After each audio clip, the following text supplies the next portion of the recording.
Malkajgiri parliament నియోజకవర్గం మొత్తం railway చక్రబంధంలో ఉండడంతో ప్రజలు తీవ్ర ట్రాఫిక్ సమస్యలు ఎదుర్కొంటున్నారని మల్కాజ్గిరి ఎంపీ ఈటెల రాజేందర్ తెలిపారు. ఈ సమస్య వల్ల ప్రజలు రోజు అనేక ఇబ్బందులు పడుతున్నప్పటికీ గతంలో రాష్ట్ర ప్రభుత్వం దీనిపై సరైన శ్రద్ధ చూపలేదని విమర్శించారు. ప్రజలు సమస్యను తన దృష్టికి తీసుకురావడంతో తానే స్వయంగా కేంద్ర రైల్వే మంత్రి అశ్విని వైష్ణవ్ తో మాట్లాడినట్లు ఈటెల రాజేందర్ వెల్లడించారు. మల్కాజ్గిరి పార్లమెంటు నియోజకవర్గంలో రైల్వే అండర్ బ్రిడ్జ్లు 100% రైల్వే నిధులతోనే పూర్తి చేస్తున్నామని తెలిపారు. దేశవ్యాప్తంగా పార్లమెంటు సభ్యులతో ఏర్పాటు చేసిన రైల్వే కమిటీలో తాను కూడా సభ్యుడిగా ఉన్నానని చెప్పారు. ఈ కమిటీలో సభ్యుడిగా ఉన్న హోదాలో రైల్వే శాఖపై ఒత్తిడి తెచ్చి ఈ ప్రాంతంలో సంవత్సరాలుగా పెండింగ్ లో ఉన్న పనులను పూర్తి చేయిస్తామని పేర్కొన్నారు.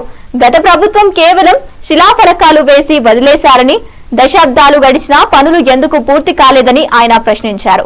ఇప్పుడు తాము పనులు పూర్తి చేస్తుంటే ఇతర పార్టీలు తామే పోరాటం చేసి సాధించామని చెప్పుకోవడం సిగ్గుచేటని ఎద్దేవా చేశారు. రేపు Neredmet Vajpayee Nagar railway under bridge తో పాటు సఫీల్గూడ ఎల్హెచ్ఎస్ పనులు శంకుస్థాపన కార్యక్రమం నిర్వహించనున్నట్లు ఈటెల రాజేందర్ తెలిపారు.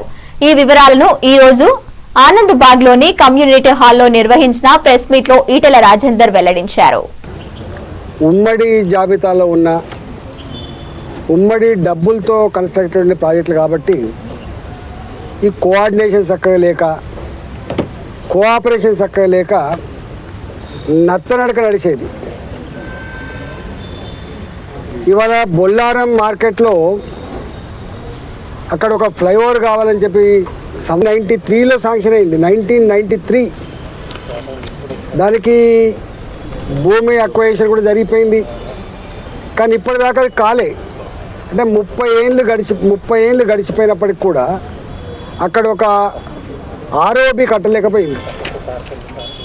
ఇక్కడ వాజ్పేయి నగర్ వాటికి కూడా తట్టండి మట్టి తీయలేదు, పనికి కాలే. అంటే దీన్ని బట్టి అర్థం కావాలి, అంటే రాష్ట్ర ప్రభుత్వం ఎంత శ్రద్ధతో ఈ ప్రాజెక్టులు అమలు చేసుకుంటుందో మనకు అర్థం కావాలి. ఈ మధ్య కాలంలో మోడీ గారి ప్రభుత్వం ఈ రైల్వే ప్రాజెక్టులు సత్వరం అమలు కావాలి, ప్రజలకు ఇబ్బంది అవుతున్నటువంటి కాన్సెప్ట్తో 100% రైల్వే డిపార్ట్మెంట్ డబ్బులు ఖర్చు పెట్టి ఇప్పుడు ఉన్న రైల్వే స్టేషన్లు ఏవైతే ఉన్నాయో 10 లక్షలు, 5 లక్షలు, ₹1 కోటి, 2 కోట్లు శాంక్షన్ చేస్తే సున్నమేడానుకున్నాను రిపేర్లకే సరిపోతున్నాయని చెప్పి వారు భావించి ఈ డిపార్ట్మెంట్లో ఒక రెవల్యూషనరీ చేంజ్ తీసుకొచ్చాడు. దాని పేరుని అమృత్ రైల్వే స్టేషన్లు. ఇలా అమృత్ రైల్వే స్టేషన్ల కింద మల్కాయి రైల్వే స్టేషన్ కావచ్చు, మేడ్చల్ రైల్వే స్టేషన్ కావచ్చు, సికింద్రాబాద్ ఎయిర్పోర్ట్లను తలపించే పద్ధతులు నిర్మాణం అయినాయి, మీకు తెలుసు. అట్లా కేంద్రం నరేంద్ర మోడీ గారు ప్రోయాక్టివ్గా పాజిటివ్ ఉన్నారు కాబట్టి అది సాధ్యమైంది. మేము ఇక్కడ పార్లమెంట్లో గెలిచిన తర్వాత నేను సౌత్ ఇండియా రైల్వే కమిటీ ఉంటుంది, ఈ సౌత్ సెంట్రల్ రైల్వేకు కమిటీ ఉంటుంది. ఆ కమిటీలో కొంతమంది ఎంపీలు కూడా మెంబర్లుగా ఉంటారు. దాన్ని నేను కూడా ఒక మెంబర్ని వేయించుకున్నాను నేను ఇది. ఎందుకంటే మల్కాజిగిరి ఒకటే మళ్ళీ అంటున్నా, వాళ్ళు గంట మీద తురుముకాళ్ళు అయితే టీఆర్ఎస్ ప్రభుత్వం 10 ఏళ్ళు ఉన్నది, 10 ఏళ్ళు ఉంది కదా. ఎంపీ కూడా వాళ్ళే ఉన్నారు, రాష్ట్ర ప్రభుత్వం వాళ్ళనే, ఎంపీ వాళ్ళనే. ఎందుకు కట్టలేకపోయిండ్రు వాజ్పేయి నగర్ బ్రిడ్జిని? ఎందుకు కట్టలేకపోయింది సభ్యులు కూడా బ్రిడ్జిని? చెప్పండి, ఎందుకు చేయలేకపోయిండ్రు?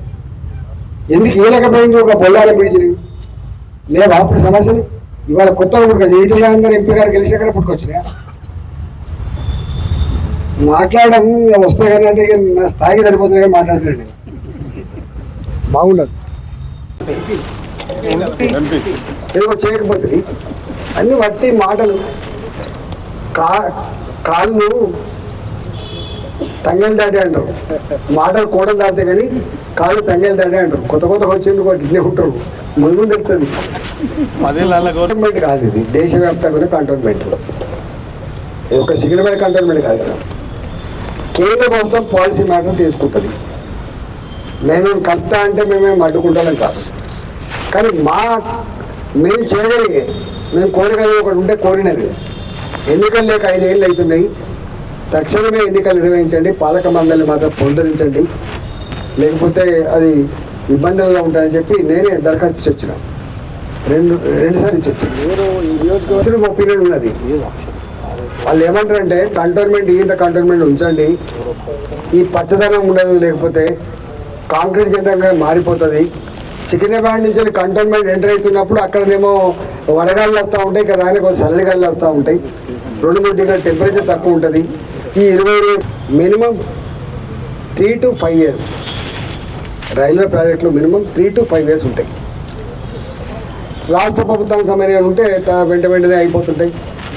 కాకపోతే ఏంటంటే ఈ పనిచేసిన వాళ్ళకు డబ్బులు రావట్లేదు అనేటువంటి భయంతో టెండర్లకు కూడా ఎవరు రాని పరిస్థితి ఉన్నది. సకాలంలో పనిచేయని పరిస్థితి తప్ప ఇవాళ. లేకపోతే మా గౌరవ కార్పొరేటర్లు ఇక్కడ 4 మా వాళ్ళే ఉన్నారు కాబట్టి అనేక రకాల వర్క్లు చేసిండు. వాళ్ళ దగ్గర ఆ డేటా ఉంటుంది. నేను స్వయంగా ఒక ఎంపీనై ఉండి కూడా మరి 2 పనులు ఉంటాయి. ఒకటి రాష్ట్ర ప్రభుత్వం, 2 కేంద్ర ప్రభుత్వం. కేంద్రంలో వచ్చేది కేవలం ఈ రైల్వేసు, నేషనల్ హైవేసు. నేను వచ్చిన తర్వాత ఒక 3 ప్రాజెక్టులకు ప్రతిపాదన పెట్టాను. ఒకటి బాలనగర్ నుంచి నర్సాపూర్ రోడ్కి, అది స్టేట్ హైవే ఉంది, నేషనల్ హైవే తీసుకొని ఒక ఎక్స్ప్రెస్ కార్డర్ నిర్మించాలని చెప్పి, పీవీ ఎక్స్ప్రెస్ ఎట్లయితే ఉందో మెహదీపట్నం అట్లాంటి ఎక్స్ప్రెస్ లైన్ నిర్మించాలని చెప్పి ఒక ప్రతిపాదన నడుస్తాను. ఎల్బీ నగర్ నుంచి వెళ్ళి తుర్కేయం జాయిదిక్కు నాగసార్ రోడ్డు కూడా అది ఒకటి నడుస్తూ ఉంది. ఒకటి ఎల్బీ నగర్ నుంచి వెళ్ళి హయత్ నగర్ దాకా 550 కోట్ల రూపాయలతోటి ఒక ఎలివేటెడ్ ఫ్లైఓవర్ బ్రిడ్జ్ శాంక్షన్ చేశాం. ఇట్లా ఉన్నాయి. ఇవాళ మేము దీన్ని కూడా ఎక్కడ సికింద్రాబాద్ జూబుల్ నుంచి మొదలుపెట్టి షామీర్పేట వరకు ఈ 2 లైన్లలో మెట్రో కాకుండా దీన్ని ఎక్స్పాండ్ చేయమని చెప్పి కూడా ప్రతిపాదన పెట్టాం మేము రైల్వేని.